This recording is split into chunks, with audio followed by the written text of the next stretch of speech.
Welcome back. Campaigning is in full swing in the United States, which is headed for polls on the 5th of November. It's a high-voltage fight between Republican candidate Donald Trump and Democrat candidate Kamala Harris.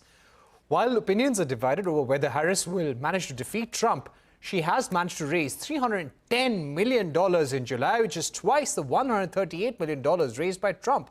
In his latest jibe at Harris, Trump has challenged Harris's racial identity, asking if she is black or Indian, while Harris said that America deserved a better president than Trump. I've known her a long time indirectly, not directly very much, and she was always of Indian heritage, and she was only promoting Indian heritage. I didn't know she was black until a number of years ago when she happened to turn black, and now she wants to be known as black. So I don't know, is she Indian or is she black? She is always identified as a black woman. I respect either one.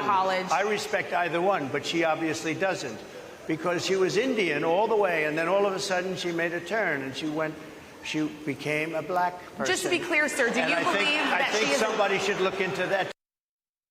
Donald Trump spoke at the annual meeting of the National Association of Black Journalists.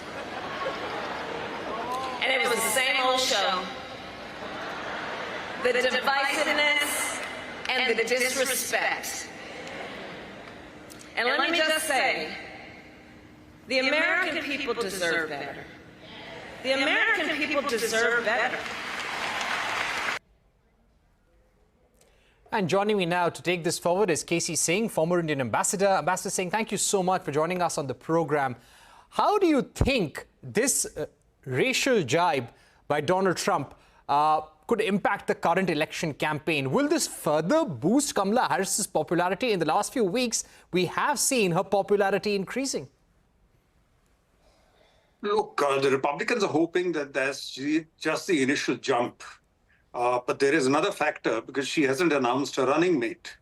Now, once the running mate comes in, that'll also probably give her a bump, because he'll be from one of the crucial states, the swing states. And she'll go to the swing states. Essentially, the US election is not about 50 states. It's about half a dozen states, because most of the big states are already slotted. Like California, New York automatically vote for the Democrats. The Republicans don't have a chance there. Texas goes with the Republicans. But there are these crucial 6, 7 states, Michigan, Wisconsin, Ohio, Pennsylvania. They swing an election. In fact, somebody's calculated that when Trump had won the first time around and Hillary lost, it's a question of just 70,000 votes in a few counties of these swing states. Because it's so highly polarized already that what really is required is Trump has got the working class white. He's selling the Christian nationalism. It's just racism, pure and simple. And what Miss Harris has to do is to get back the youth, get back the minorities, and get back the blacks.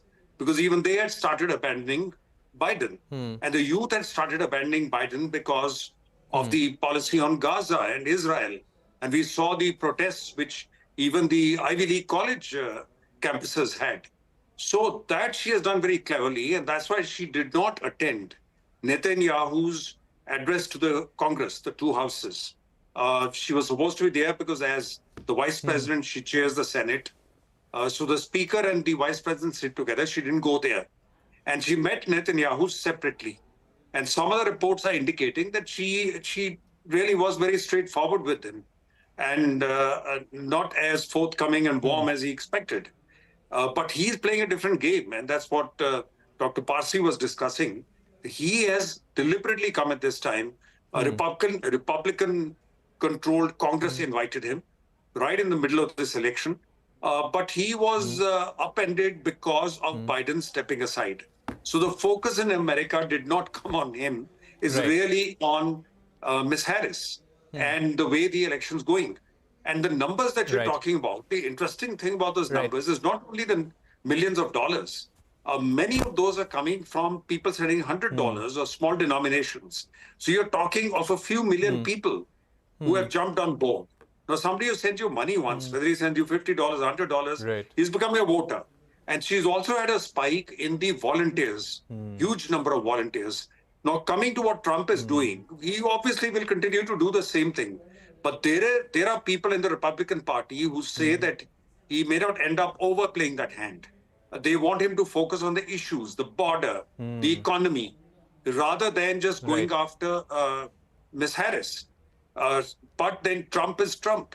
If he sees something which is of interest to him, he'll just go after it. Ambassador Singh. Now, what happens is that is why she's not engaging. Right. Ambassador Singh. Because, yeah. Right.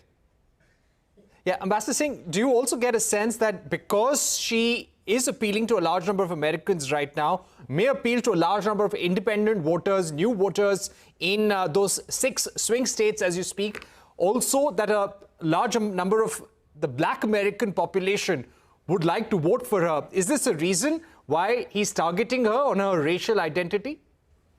Obviously, because you have 40 million, the Black population in America is 40 million. There's the second largest number of votes other than the white community. So he realizes that that is an issue. So he thinks that if he can, because what happened is that when she had participated in the primaries, when Biden became, that is 4 years ago, she was targeted and she kind of took it on. It didn't work very well. So they probably think that if you attack on this, then you, and if she gets ensnared in this and is constantly only answering this, you get her off her script. And her script is, and she's repeating it, that I'm an attorney. I've been a district attorney. I've been the Attorney General of California. And I know how to handle people like Trump, who's basically a convict. He's been convicted. He's indicted. So they want to get the focus off that. But she so far has not bitten the bait. She simply said that this is disrespectful, divisive, and moved on. And let him keep doing it. And I don't think the people also have much appreciated it. Yeah. Right. Even among the Republicans, do you think there will be Republicans like Vivek Ramaswamy who will appreciate what Donald Trump has done? Well, he belongs to the right fringe. You know, he's an Indian Donald Trump. So it doesn't matter what he thinks. The fight is not about the right thing. And that is why they're saying that his running mate Vance is not of much help to him. Because Vance is really a mini Trump, or even worse than Trump. And that is why on some other things, on women, etc., he has said things which I don't think even the white women have liked. A number of them have said that this is absolutely unacceptable. And to call cat women without children, well, there are white women also who don't have children. There are women who can't have children. There are women who don't want to have children. So, women feel, and that brings the focus back on abortion. And that's where the Republicans are vulnerable. Because on that issue, 75% of the women feel that women should have a right to decide what they want to do with their bodies. It should not be imposed on them. So then Vance is bringing the focus back to abortion, which is what the Democrats want, which is what Kamala Harris wants. So it's not much of a use. Now, what you need is, as you put it, the independent voters, the ones in the middle, the swinging voters, the Democrats who had become neutral or didn't want to vote, some middle people who voted for or were willing to vote for Republicans this time, but who will come back. The Obama voters, this is the old Obama combine. Can she get the old Obama combine? She doesn't have the charisma of Obama, but can she get that combine, which is the youth, the minorities, the blacks, and the educated whites who will come there, and then you get a narrow edge. Right. Thank you very much, Ambassador K.C. Singh, for joining us. It's going to be a very interesting US election campaign. We've got 3 more months to go. Lots can happen till then. But as you're saying, Kamala Harris in the lead right now. Let's see who her running mate might be. That's all we have time for here on Global Eye. Thank you for watching and goodbye.